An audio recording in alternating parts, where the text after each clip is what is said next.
प्रभु श्री राम को 14 वर्ष का वनवास हुआ।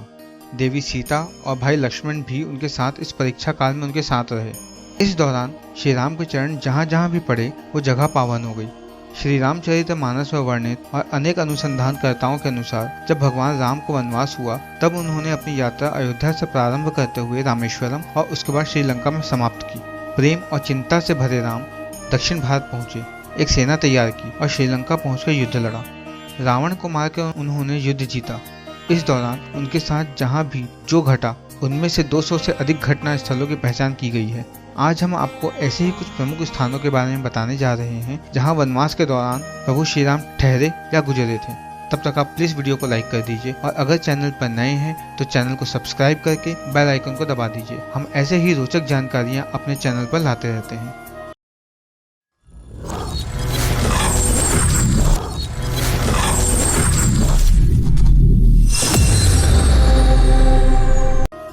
वनवास का पहला पड़ाव था सिंगरौर, इलाहाबाद से 35 किलोमीटर दूर, जहां केवट प्रसंग हुआ था, जिसका उल्लेख रामायण में भी आता है।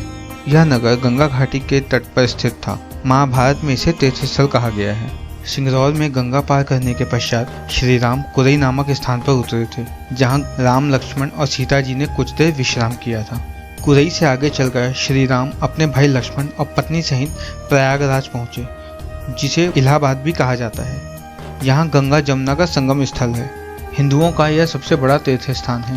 यात्रा का दूसरा पड़ाव चित्रकूट वह स्थान है जहाँ राम को मनाने के लिए भरत अपनी सेना के साथ पहुँचते हैं, तब जब राजा दशरथ का देहांत हो जाता है। भरत यहाँ से राम की चरण पादुका ले जाकर उसे गद्दी पर रखकर राज करते हैं। यात्रा का तीसरा पड़ाव अत्रि ऋषि का आश्रम, जो सतना मध्य प्रदेश के पास है। वहाँ श्री राम ने राक्षसों का वध किया, जिसका वर्णन रामायण के अयोध्या कांड में मिलता है। आश्रम में कुछ दिन रुकने के बाद श्री राम छत्तीसगढ़ के घने जंगल दंडकारण्य को अपना आश्रय स्थल बनाया। यहीं पर राम ने अपना वनवास काटा था। यहाँ वे लगभग 10 वर्षों से अधिक समय तक रहे थे। यात्रा का पांचवा पड़ाव नासिक में गोदावरी के तट पर स्थित 5 वृक्षों का स्थान पंचवटी। माना जाता है कि इन वृक्षों को राम, सीता और लक्ष्मण ने अपने हाथों से लगाया था और यहीं पर लक्ष्मण ने शूर्पणखा की नाक काटी थी। यात्रा का छठा पड़ाव नासिक से 56 किलोमीटर दूर सर्वतीर्थ नामक स्थान है। यह वही जगह है जहां सीता मां का हरण हुआ था और यहीं प्रभु राम ने जटायु का अंतिम संस्कार किया था। इसी तीर्थ पर लक्ष्मण रेखा भी खींची गई थी। यात्रा का 7वां पड़ाव सर्वतीर्थ, जहां जटायु का वध हुआ था, वह स्थान सीता की खोज का प्रथम स्थान था। उसके बाद वे तुंगभद्रा एवं कावेरी नदी क्षेत्रों के अनेक स्थलों पर सीता की खोज में आए।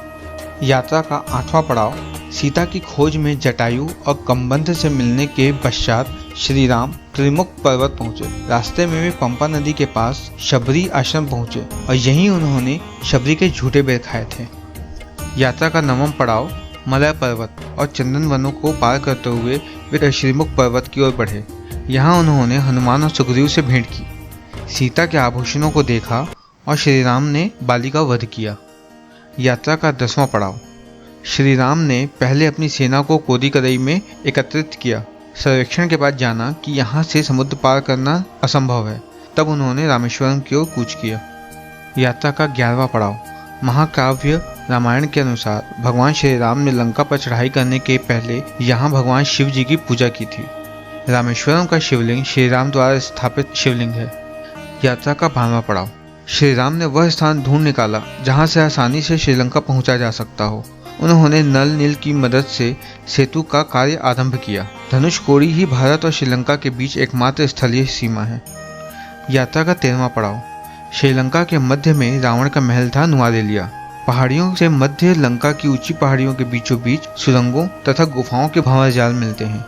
यहीं से होकर राम गुजरे थे। यात्रा का आखिरी पड़ाव सीता को वापस प्राप्त करने के लिए श्री राम ने हनुमान और वानर सेना की मदद से रावण और उसके वंशजों को पराजित किया और विभीषण को लंका का राजा बना उसका पग प्रदर्शित किया। तो दोस्तों, कैसी लगी आपको ये जानकारी हमें कमेंट करके ज़रूर बताएं। मिलते हैं अगले वीडियो में, तब तक के लिए जय श्री राम।